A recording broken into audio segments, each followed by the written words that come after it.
আসসালামু আলাইকুম। বর্তমানে যে সমস্যাটি সব জায়গায় দেখা দিয়েছে সেটা হলো গরুর খাদ্যের সমস্যা। প্রায় সব জায়গাতেই গরুর খাদ্যের বর্তমানে প্রচুর পরিমাণে সংকট দেখা দিয়েছে। এই সংকট যদি মোকাবেলা করা না যায় আসলে গরু পালা আসলে অনেকটা হুমকির মুখে পড়ে যাবে। বিশেষ করে যারা খামারি ভাইরা আছেন তাদের তো গরু পালন করা এখন বর্তমানে অনেক কষ্টের একটা বিষয়। যেহেতু খাবারের যোগান খুবই কম। এই সমস্যাগুলো সমাধানের সবচেয়ে উত্তম মাধ্যম হলো ঘাসের উৎপাদন বৃদ্ধি করতে হবে। যদি ঘাসের উৎপাদন বৃদ্ধি না করা যায় শুধু খড় দিয়ে গরু পালন করা বর্তমানে অসম্ভব।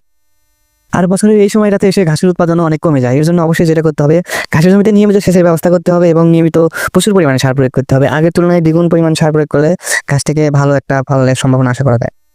মাশাআল্লাহ, আমরা এর বিকল্প নয়, আমরাও ঘাসের জমিতে প্রচুর পরিমাণে সার প্রয়োগ করছি, যার কারণে খুব দ্রুত সময়ের মধ্যে আমরা ঘাসগুলোকে কাটতে পারছি। অনেক বড় ঘাস হয়েছে অল্প দিনের ভিতরেই।